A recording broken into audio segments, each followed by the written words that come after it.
यहाँ पे आए हुए सभी यात्रीगणों का मैं हार्दिक अभिनंदन करता हूँ, स्वागत करता हूँ। हमारा अभिनंदन स्वीकार करें।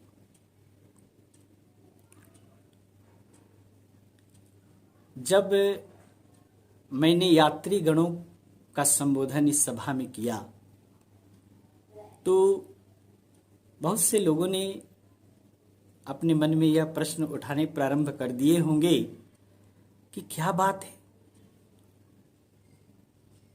गुरुजी कह रहे हैं यात्रीगण, क्या हम कोई ट्रेन में बैठे हैं या रेलवे स्टेशन पे बैठे हैं?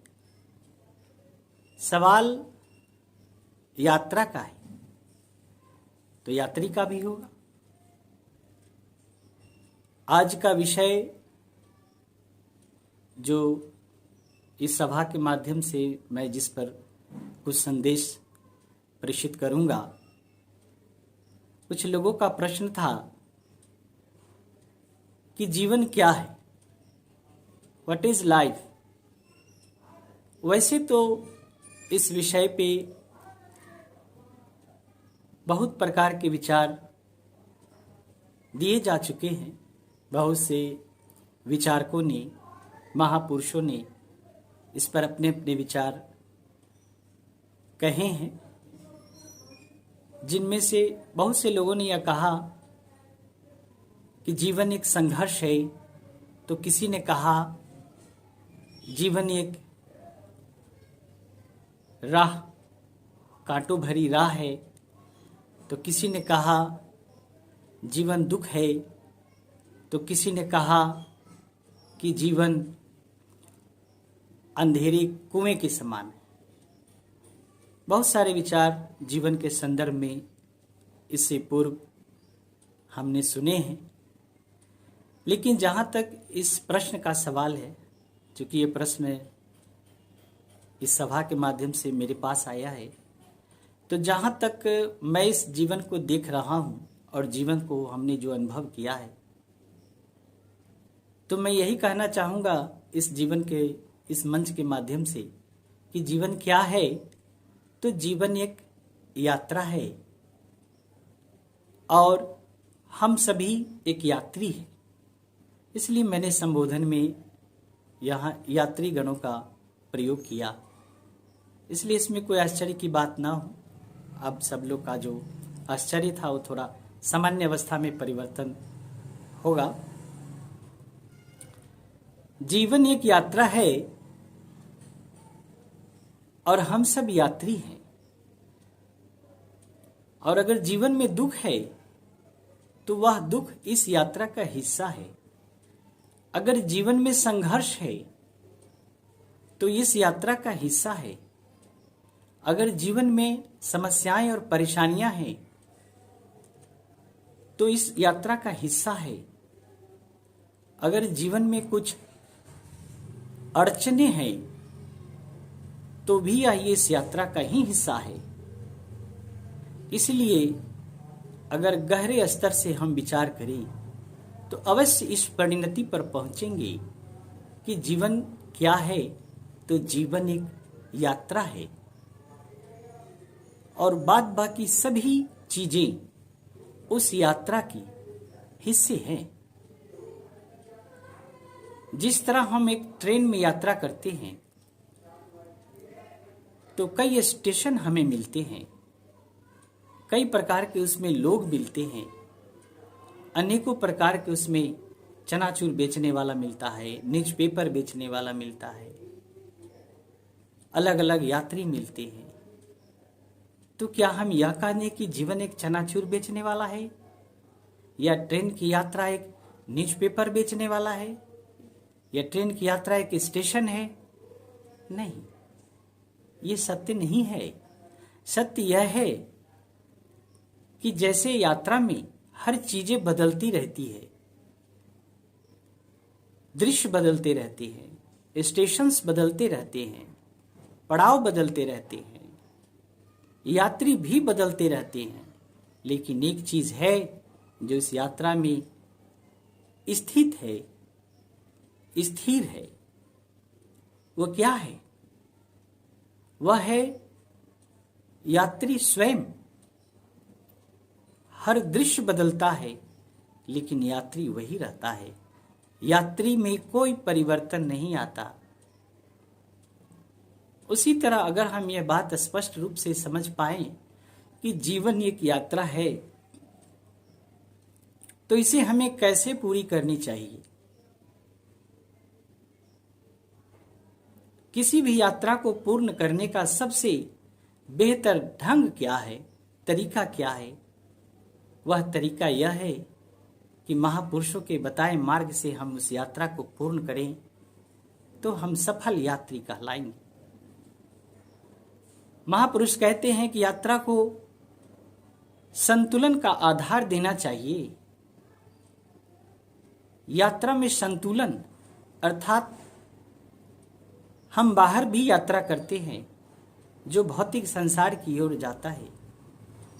बाहर की जो यात्रा है उसकी दिशा भौतिक संसार की ओर है, लेकिन जो अंतर जगत की यात्रा है, जो अंतर्घट की यात्रा है, उसकी दिशा स्वयं की ओर है, अपने अस्तित्व की ओर है, अपने अंतःकरण की ओर है। इसलिए एक सफल यात्री वही होता है जो संतुलित यात्रा करता है, जो बाहर की यात्रा भी सफलतापूर्वक पूर्ण करता है और अंतर की यात्रा भी सफलतापूर्वक पूर्ण करता है। अगर हम बाहर की ओर यात्रा करें तो इस यात्रा में हमें क्या मिलते हैं, क्या प्राप्त होते हैं? तो महापुरुष कहते हैं बाहर की यात्रा जब एक मनुष्य करता है तो उसे जीवन में घर, गाड़ी, बंगला, वैभव, स्त्री, रिश्ते, नाते, ये सारी चीजें उसे प्राप्त होती है। लेकिन अगर हम यात्रा सिर्फ बाहर की ओर ही करें तो यह यात्रा असंतुलित कहलाएगी और बाहरी चीजें तो हमें मिल जाएगी जो मरणशील है, जो समाप्त होने वाला है, जो एक दिन खत्म हो जाएगा, सीमित है, लिमिटेड है। तो यह यात्रा हमारी पूर्ण नहीं होगी, अधूरी कहलाएगी। लेकिन अगर बाहर की यात्रा के साथ साथ अगर मनुष्य अपने जीवन की यात्रा को अंतर जगत की दिशा में भी मोड़े, अंतर जगत की यात्रा भी करे, तो अंतर जगत में जो उपलब्ध परमात्मा का अखंड असीम अशांति का साम्राज्य है, उस साम्राज्य का वह आनंद प्राप्त कर सकता है। और वह आनंद लिमिटेड नहीं है, सीमित नहीं है, असीमित है, अनंत है। इसलिए महापुरुषों ने कहा कि अपने जीवन की यात्रा को संपूर्णता प्रदान करें। बाहर की यात्रा जो भौतिक जगत की ओर जाती है वो तो करना ही है, करना ही चाहिए, इसमें कोई बुराई नहीं है। लेकिन जो अंदर की यात्रा है उसे भी अवश्य करें, अनिवार्य रूप से करें, ताकि जीवन में असीम आनंद, शांति और परमात्मा का प्रेम हम अंतर जगत में ही प्राप्त कर पाते। इसलिए यहां पे आए हुए सभी यात्रियों, चूंकि सब सामने जो बैठे लोग हैं वो जीवित हैं, तो स्वाभाविक है उनकी यात्रा शुरू होगी।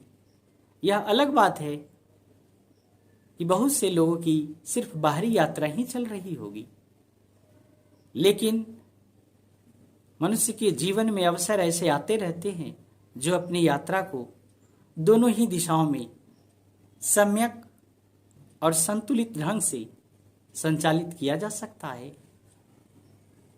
इसलिए महापुरुषों का जो मार्ग है वह यही है, सम्यक यात्रा। सम्यक ज्ञान के द्वारा अर्थात बाहर से हम यात्रा करें ताकि संसार की जो उपलब्धियां हैं वह भी हमारे जीवन में प्राप्त हो, और जो परमात्मा के आनंद, शांति, परमानंद की उपलब्धि है वह भी हमें अंतर जगत में जाकर प्राप्त हो।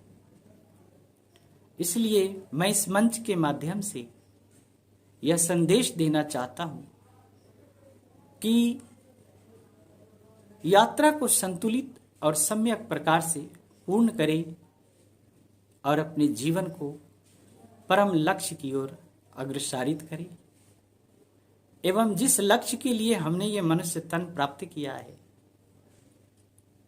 उस लक्ष्य को प्राप्त करें और एक सफल यात्री की तरह इस जीवन की यात्रा को पूर्ण करें। कुछ लोगों का यह प्रश्न होता है कि जीवन यात्रा है कैसे। एक उदाहरण के माध्यम से हम इसे समझ सकते हैं कि जीवन वास्तव में यात्रा ही है। एक व्यक्ति जन्म के समय यात्रा का प्रारंभ करता है और कुछ समय पश्चात वह बालक किशोर अवस्था को प्राप्त होता है। कुछ वर्षों बाद वह युवावस्था को प्राप्त होता है। कुछ वर्षों बाद वह प्रौढ़ावस्था को प्राप्त होता है। कुछ समय पश्चात वह वृद्धावस्था को प्राप्त होता है और कुछ समय पश्चात वह मृत्यु को प्राप्त हो जाता है। तो जन्म से लेकर मृत्यु तक, अर्थात प्रारंभ से लेकर अंत तक क्या है? यह एक यात्रा है और यात्रा में हर चीज परिवर्तनशील होती है सिवाय एक के जो यात्रा कर रहा है, जो यात्री है। तो यात्री कौन है? इस मनुष्य के जीवन के अंदर जो तत्व है, जो आत्मा स्वरूप, उसका निज रूप है, वह यात्री है। उसमें कोई परिवर्तन नहीं आता, वो बाह्य जगत के परिवर्तनों से अछूता है। इसलिए अगर हम एक संत सद्गुरु के शरण में जाते हैं और उनकी कृपा को प्राप्त करते हैं और आत्मज्ञान के माध्यम से हम अंतर जगत की यात्रा को अगर हम प्रारंभ करते हैं तो परमात्मा के अखंड साम्राज्य का जो आनंद है हम उसे प्राप्त करते हैं और जीवन की यात्रा को पूर्णता का स्वरूप प्रदान करते हैं। इसलिए आज इस मंच के माध्यम से मैं ये संदेश देना चाहता हूं कि जीवन एक यात्रा है और इस यात्रा को पूर्ण यात्रा में, इस यात्रा को पूर्ण यात्रा कैसे बनाएं, इसके लिए हमें आत्मज्ञानी संत सद्गुरु की शरण की आवश्यकता होती है। इसलिए हमें एक आत्मज्ञानी संत सद्गुरु की तलाश करें और उनके शरण में जाएं और उनसे ज्ञान प्राप्त करें और उस ज्ञान के माध्यम से जीवन की यात्रा को संतुलित और सम्यक ढंग से पूर्ण करें और एक सफल यात्री बनकर इस जगत की यात्रा को, इस जीवन की यात्रा को पूर्ण करें। और जो मनुष्य के जीवन का परम लक्ष्य है परमात्मा प्राप्ति,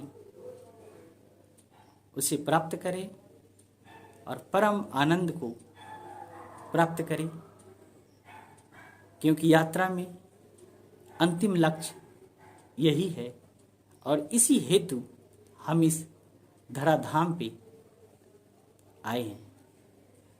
हर एक मनुष्य का यही एक परम लक्ष्य है कि परमानंद को प्राप्त करें और जीवन में अस्थायित्व, शांति और आनंद को प्राप्त करें।